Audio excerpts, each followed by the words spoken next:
shifting economic warfare towards Iran, does that indicate that the military options in the region for the U.S. are limited? No, not at all. Iran is accusing Trump of launching an economic war, as the U.S. prepares what Treasury Secretary Scott Bessent calls the toughest sanctions in history against Tehran. Iran is defying Washington, calling the planned sanctions illegal coercion and an attempt to dictate the foreign policy choices of other sovereign states. Trump's sanctions push could put Iran's trade partners under pressure, as Washington seeks to isolate Tehran's banks, assets, payment channels, and commercial links. Iran says it will resist what it calls economic warfare.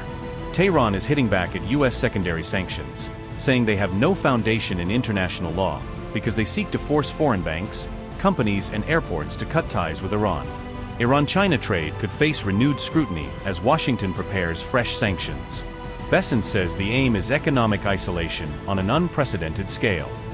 U.S. Treasury Secretary Scott Bessent is due to unveil new sanctions on Iran on August 24th, as Washington steps up its pressure campaign against Tehran.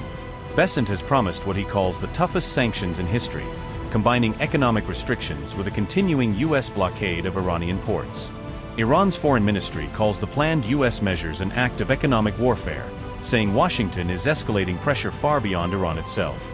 Foreign Ministry spokesperson Esmaeil Baghaei says the sanctions assert U.S. authority over every independent member state of the United Nations. Baghaei says U.S. secondary sanctions have no foundation in international law, accusing Washington of violating sovereign equality and non-intervention principles. Esmaeil Baghaei said, and I quote, "The United States declaration of new economic sanctions on Iran is far more than continued unlawful economic warfare against a single country. It is an assertion of extraterritorial sovereignty over every independent member state of the United Nations. No state may lawfully compel foreign banks, enterprises, or airports, each subject to the exclusive jurisdiction of its own sovereign, to renounce lawful commerce with a third state. Such secondary sanctions find no foundation in international law. They violate the principle of sovereign equality enshrined in Article 2.1 of the UN Charter and breach the customary prohibition on intervention affirmed by the International Court of Justice in the Nicaragua case. Economic coercion designed to force a sovereign state to alter its lawful policy choices constitutes an outright internationally wrongful act. When combined with a naval blockade amounting to military aggression, these demands reduce the sovereignty of all other states to something provisional, conditional, and revocable at the whim of another power. Compliance purchases no immunity or respect. It merely concedes that one's banks, enterprises, and airports operate only under a foreign license. The end result would be the complete erosion of sovereignty as the foundational basis of the UN-based interstate system, and a recipe for an abysmal return to full-scale classic colonialism." Unquote. In Maryland on August 21st, Trump was pressed on whether Washington's shift toward economic warfare showed its military options were limited. Sir, turning to Iran, the shifting economic warfare towards Iran, does that indicate that the military options in the region for the U.S. are limited? No, not at all. It just means that we're seeing what happens. They have no money. They have no Navy. They have no Air Force. They are not paying their soldiers. They're not paying their police. They have 350% inflation. So we're just going to sort of see what happens. And we have total control, as you know, of the border. We have total control. If you look at the blockade, we have total control of that entire region having to do with the Strait of Hormuz. And that means well into it, the land areas. So they would love to make a deal, but they're not ready to make the right deal, in my opinion. Yeah.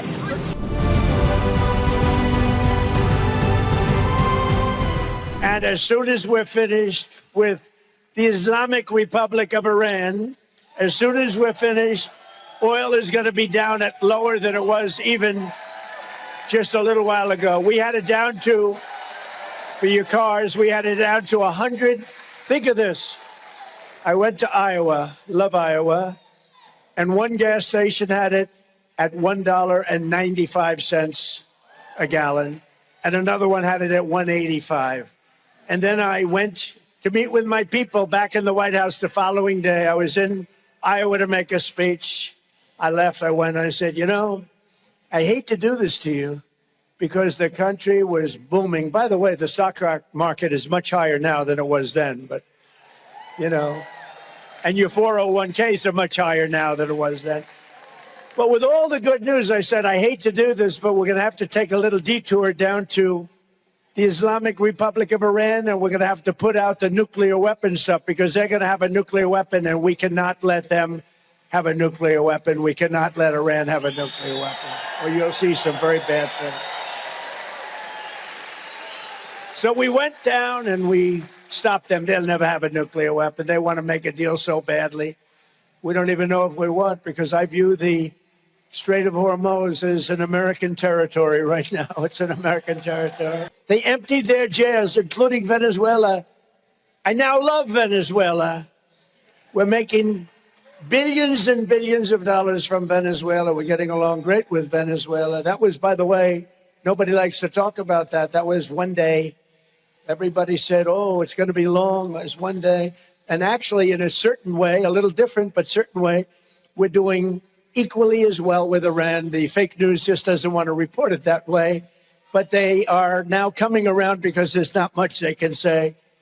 When a country doesn't have any longer a Navy, an Air Force, radar, technical equipment, manufacturing, their leaders are gone.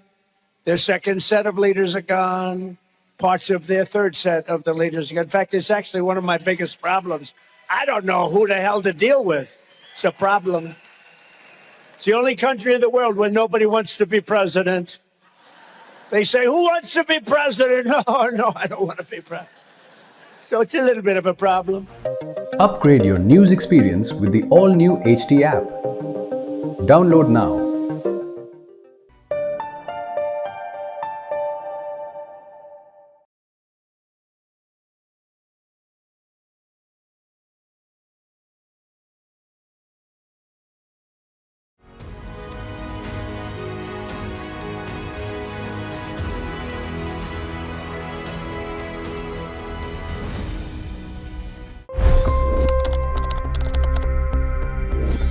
$25 crore गरीब गरीबी को परास्त करके बाहर निकले। For the good of our nation, let's work together and let's truly make America great again. The fastest news breaks. Requested PM saying that look, you will have to speak to Putin and to Zelensky. The biggest news makers. The relationship with India is probably the most important bilateral relationship the U.S. will have for the rest of this century. The capital delivered quite an election result today. Expert analysis. The million-dollar question today is how to stop this dance of death. Ground reports. I'm standing at the crossroad of the Kumbh Mela. Behind me are more than 100 entry ghats. Long-form interviews. Exclusionary politics is reflected in Manipur case as well. You don't bother because this is a small state. Have you ever wondered what happens when a banking dynasty meets tides of world history, intrigue, and a dash of myth? Why exactly did the US topple the Sheikh Hasina government? HT videos. We don't just break news, we break it down.